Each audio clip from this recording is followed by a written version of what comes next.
Hello and welcome to the latest episode of Millennial Money. My name's Lauren and I work for an online personal finance website, Money to the Masses.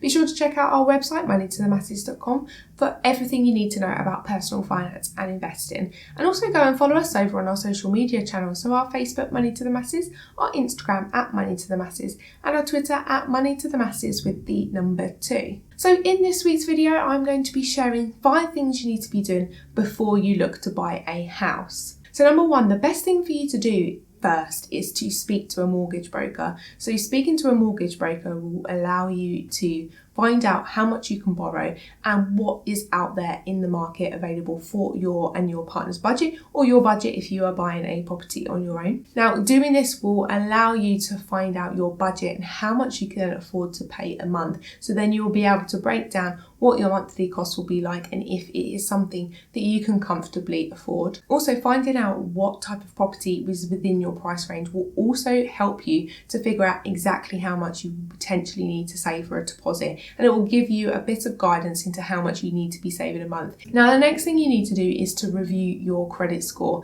and regularly check your credit report. Now, by checking your credit report and your credit score, you can identify any faults or any problems that may be there on your credit file. Now, it's really important to remember and to note that there is no universal credit score. So each credit reference agency creates their own score based on your credit report and based on their own set of criteria. So there are 3 main credit reference agencies, and that is TransUnion, Equifax and Experian. Now, each of these will create their own unique score, so it's best to check what your credit score is with each one to get the best representation of how well your credit score is and what's on your credit file. Now, obviously, lenders will look at your credit file and at your credit score, and each lender will have a different credit reference agency that they refer to, which is why it's best to check more than one.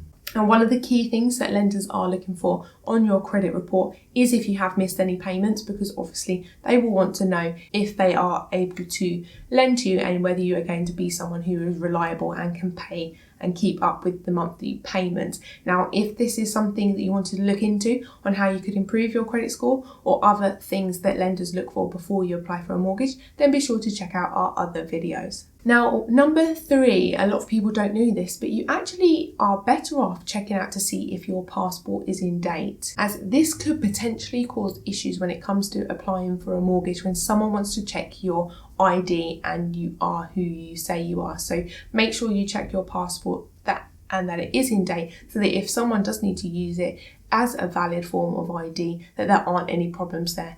Now, number 4, make sure that your address is up to date on your bank statement, because when you go to apply for a mortgage, lenders will be asking you to prove your income, and they'll be asking you to do this by checking your bank statements. Now, if your address on your bank statement is incorrect from what you've put down on your application, this could cause issues later on down the line. So be sure that all of your information that you're providing matches up and is 100% correct. Now, probably one of the most important things that you need to do before it comes to buying a property is factor in the cost for all of the fees that come with buying a house. Now, obviously, when you're saving a house, the key thing that most people think of is having enough money saved for a deposit. But then they may forget that there are a lot of additional fees that also come with purchasing a property, and that could be stamp duty. You will also need to consider things such as solicitor fees, valuation fees, and any survey fees. Now, all of these things can mount up, particularly if you haven't accounted for them. So be sure to make sure you've got enough money set aside for that. And we do actually cover this in an additional video, which I will put a link to below, so you can work out exactly how much you need when it comes to buying a property to account for all of the fees that come with moving house. So that's 5 key things that you need to think about before you go to purchase a property. Now, if you do have any other queries and questions and you want to check anything out that you need to do, check out our mortgage and buying a property playlist on the Money to the Masses YouTube channel, and head over to the moneytothemasses.com website for more information on buying your first property and more information on moving a house and any tips and tricks that can also help you out there. So that's it for this week's video. Hope you enjoyed it. Be sure to click the subscribe button, and thank you so much for watching.